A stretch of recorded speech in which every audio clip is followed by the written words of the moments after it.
بسم اللہ الرحمن الرحیم۔ مشکوٰۃ المصابیح، کتاب ایمان کا بیان، حدیث نمبر 11۔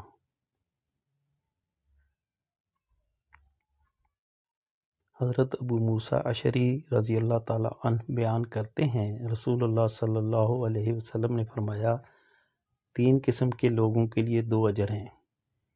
اہل کتاب میں سے وہ شخص جو اپنے نبی پر ایمان لایا اور پھر محمد صلی اللہ علیہ وسلم پر ایمان لایا۔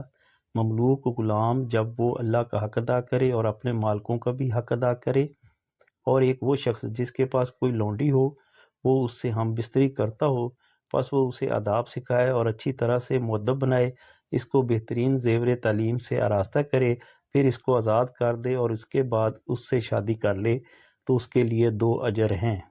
متفق علیہ۔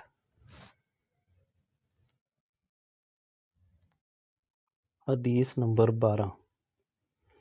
حضرت ابن عمر رضی اللہ عنہ بیان کرتے ہیں، رسول اللہ صلی اللہ علیہ وسلم نے فرمایا، مجھے لوگوں سے قتال کرنے کا حکم دیا گیا ہے، حتیٰ کہ وہ گواہی دیں کہ اللہ کے سوا کوئی معبود برحق نہیں، اور یہ کہ محمد صلی اللہ علیہ وسلم اللہ کے رسول ہیں، اور وہ نماز قائم کریں اور زکوٰۃ دیں۔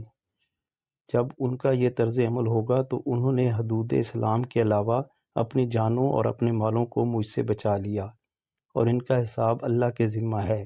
البتہ امام مسلم نے حدود اسلام کا ذکر نہیں کیا۔ حدیث نمبر 13۔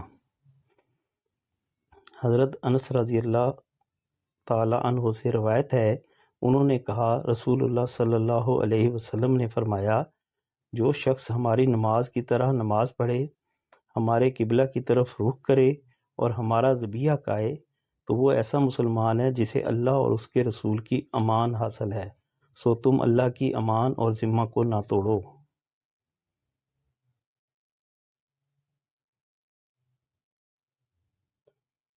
حدیث نمبر 14۔ حضرت ابو ہریرہ رضی اللہ عنہ بیان کرتے ہیں، ایک دیہاتی نبی صلی اللہ علیہ وسلم کی خدمت میں حاضر ہوا تو اس نے عرض کیا، مجھے کوئی ایسا عمل بتائیں جس کے کرنے سے میں جنت میں داخل ہو جاؤں۔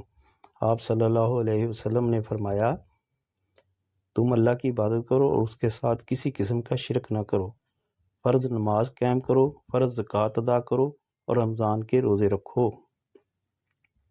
اس نے کہا، اس ذات کی قسم جس کے ہاتھ میں میری جان ہے، میں اس میں کوئی کمی بیشی نہیں کروں گا۔ جب وہ چلا گیا تو نبی صلی اللہ علیہ وسلم نے فرمایا، جس شخص کو پسند ہو کہ وہ جنتی شخص کو دیکھے تو وہ اسے دیکھ لے۔ متفق علیہ۔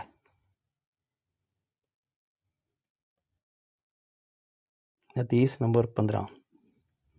حضرت سفیان بن عبداللہ ثقفی بیان کرتے ہیں، میں نے عرض کیا، اے اللہ کے رسول صلی اللہ علیہ وسلم، مجھے اسلام کے متعلق کوئی ایسی بات بتائیں کہ میں اس کے متعلق آپ کے بعد کسی سے نہ پوچھوں، اور ایک روایت میں ہے، آپ کے سوا کسی سے نہ پوچھوں۔